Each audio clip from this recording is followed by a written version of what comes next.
meus queridos, boa tarde, tudo bem? Hoje nós estamos dando início, à nossa aula de oficina de leitura, primeira aula do quarto período, porque iniciamos o quarto período na segunda-feira e hoje é a nossa primeira aula da semana, então a gente está começando com o estudo do capítulo 8, que está intitulado Explicações. A leitura está lá nas páginas 46 e 47. Posteriormente, vocês farão duas questões para exercitar a nossa leitura, o nosso conhecimento referente a esse capítulo. Então, eu espero que todos estejam bem, com saúde, em paz, e vamos ter foco, fé e acreditar para que possamos concluir esse ano tão diferente, de tantas emoções, situações e reflexões. Está bem? Vamos lá?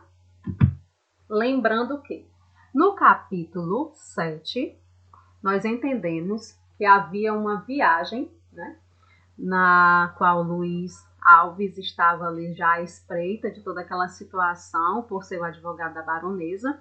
Baronesa e Guiomar iriam passar alguns meses na casa de um conhecido, em uma fazenda lá em Cantagalo, e algo envolve toda essa situação, tem aí uma atmosfera de suspense, de confabulação, e nós vamos entender agora, dando sequência à nossa leitura de hoje.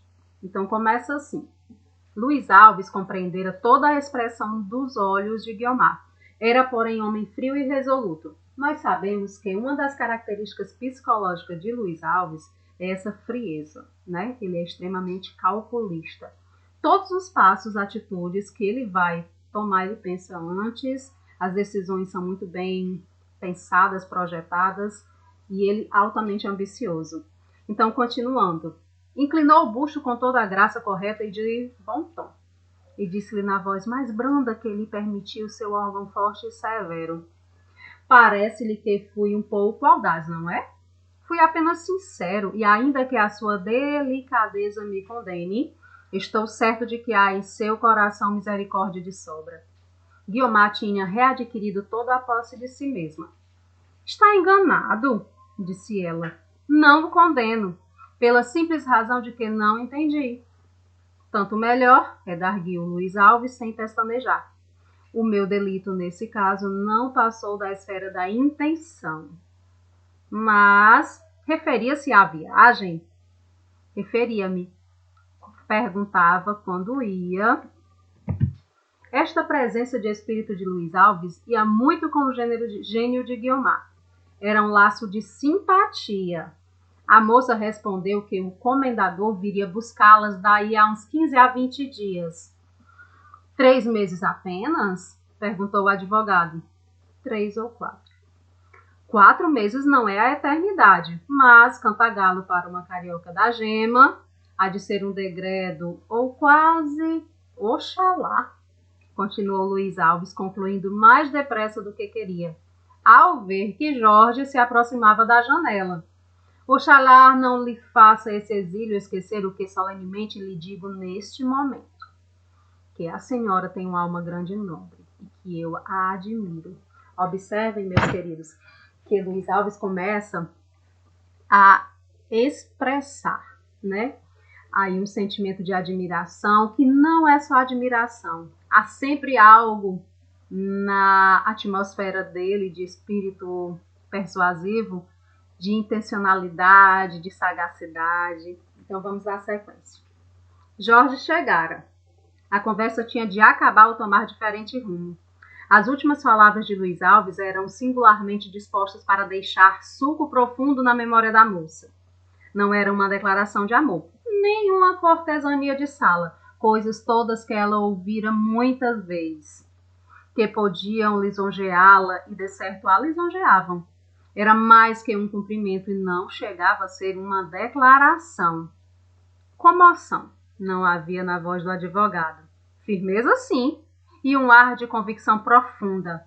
Guiomar olhou para ele quase sem dar pela presença de Jorge. Mas Luiz Alves voltara-se para o recém-chegado e falava-lhe um tom jovial, bem diferente daquele que empregava pouco antes. Se esse contraste era premeditado, não sei se o era. mas podia vir mais de feição ao espírito de Guiomar. De quantos homens a moça tratará até ali. Era o primeiro que lhe inspirava curiosidade. E também, naquela ocasião, a primeira pessoa que se padecia dela. Olhe como ele conseguiu despertar em Guiomar esse espírito de inquietação, né? Com a postura dele, com a sagacidade dele, já deixou nela esse despertar de interesse. Então, continuemos. Veja o leitor. Curiosidade e gratidão. Veja se há duas asas mais próprias para arrojar uma alma no seio de outra alma. Ou de um abismo, que é às vezes a mesma coisa. Eu disse, compadecia. E esta só palavra, desacompanhada de outra coisa, podia fazer crer ao leitor que, durante aqueles dias em que a perdermos de vista, tornara-se Guiomar uma criatura desditosa. Nada disso. A situação era a mesma. Não a mesma anteriormente à carta de Jorge, mas a mesma da noite em que ela a recebeu. Situação, de certo, assaz, sombria e carregada para um coração que receia ser constrangido, mas não desesperada nem angustiosa. A baronesa, se soubera dos fatos, ou se pudera ler na alma da moça, seria a primeira a dar-lhe todas as consolações, mas não sabia. Seu desejo, ou antes o sonho da velhice, como ela dizia num dos anteriores capítulos, era deixar felizes a afilhada e o sobrinho, e entendia que o melhor meio de os deixar felizes era casá-los um ao outro.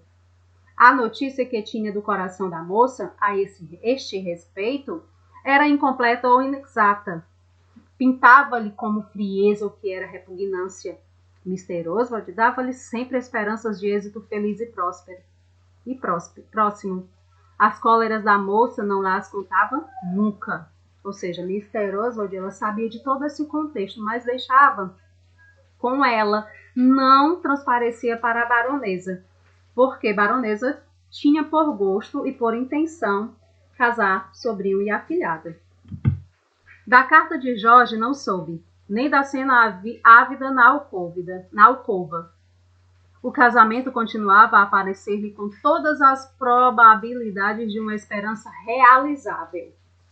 Dirá a leitora que o sobrinho não merecia tanto zelo nem tão pertinaz esperança. E terá razão. Mas os olhos da baronesa não são os da leitora. Ela só lhe via o lado bom, que era realmente bom, ainda que de uma bondade relativa, mas não via o lado mau. Não via riem, podia ver-lhe a frivolidade grave do espírito, nem o gênero de afeto que se lhe gerava no coração. Jorge era o seu único parente de sangue, filho de uma irmã que vivera infeliz, e mais infelizmente morrera, não repudiada, mas aborrecida do marido, circunstância que lhe tornava caro aquele moço, mais do que a afilhada. Não, nem tanto. De certo, o coração não chegaria para dividir-se igualmente em tão grandes porções. Queria-lhe, porém, muito, quanto bastava para desejá-lo feliz e trabalhar por fazê-lo. Acrescentemos que o destino da irmã sempre lhe estava presente ao espírito e que ela receava igual sorte a Guiomar. Em Jorge, parecia-lhe ver todos os dotes necessários para torná-la venturosa. Aqui fica bem claro, né, meus amados, essa predileção da baronesa em relação ao casamento, a união de Jorge e Guiomar. Continuando.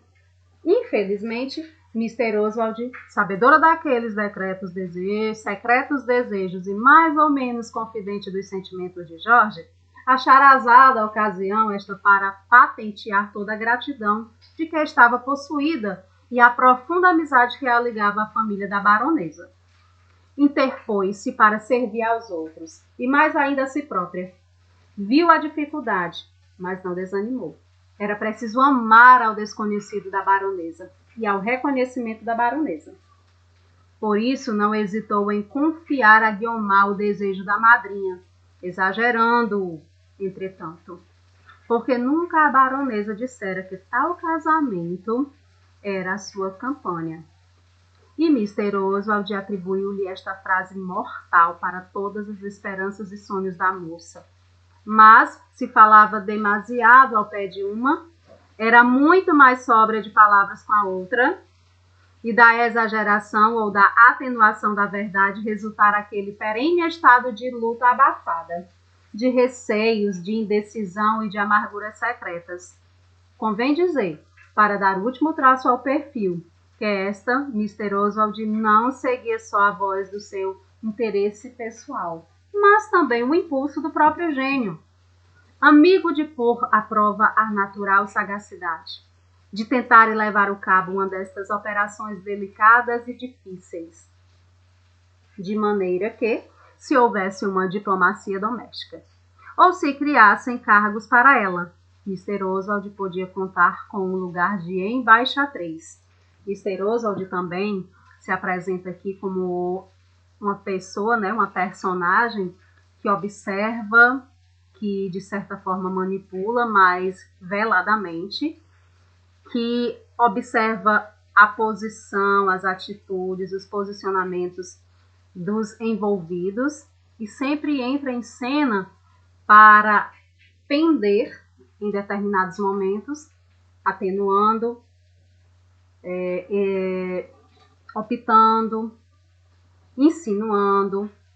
Ela é uma personagem que passeia por todas essas atmosferas durante a narrativa. Então vamos lá agora às questões, meus amados. Tranquilamente, copiem as questões no caderno e respondam. 1. Para engrandecer seu vocabulário, pesquise o significado das seguintes palavras. Durante as leituras, nós vamos observando que tem palavras que não são usuais, né? Que não são do nosso vocabulário. Então, para que vocês possam engrandecer, conhecer e também compreender melhor a nossa narrativa, vocês irão procurar o significado das palavras redarguio, cortesania, desditosa, assaz, inexata, repugnância e frivolidade. Tranquilo? Agora a questão de número 2, onde vocês irão compreender ou depreender a seguinte expressão. Olhe lá. O que pretendia Luiz Alves ao declarar a seguinte passagem a Guiomar? Explique. Vamos explicar. Cada um vai explicar a seu entendimento. Olha o que ele diz. Oxalá não lhe faça esse exílio esquecer o que solenemente lhe digo neste momento. O que a senhora tem uma alma grande e nobre e que eu a admiro. O que Luiz Alves pretendia com essa declaração. Então você vai colocar aí a sua compreensão acerca dessa atmosfera, né, que envolve essa passagem do texto. Tranquilo? Então vamos refletir. Não pense que as coisas são impossíveis e nunca desista de lutar. Todos os dias. Lembre-se sempre, quando o outono derruba uma flor, a primavera coloca outra no lugar. Amados, nunca desistam de seus sonhos. Nunca baixem a cabeça diante das dificuldades. Ergam-se, tenham fé, sejam perseverantes, acreditem, porque Deus ele é bom, ele é poderoso e ele nos capacita a vencer, assim como estamos vencendo esse ano. E eu espero que vocês tenham ânimo, coragem e sigam em frente. Um abraço bem carinhoso e até a próxima aula.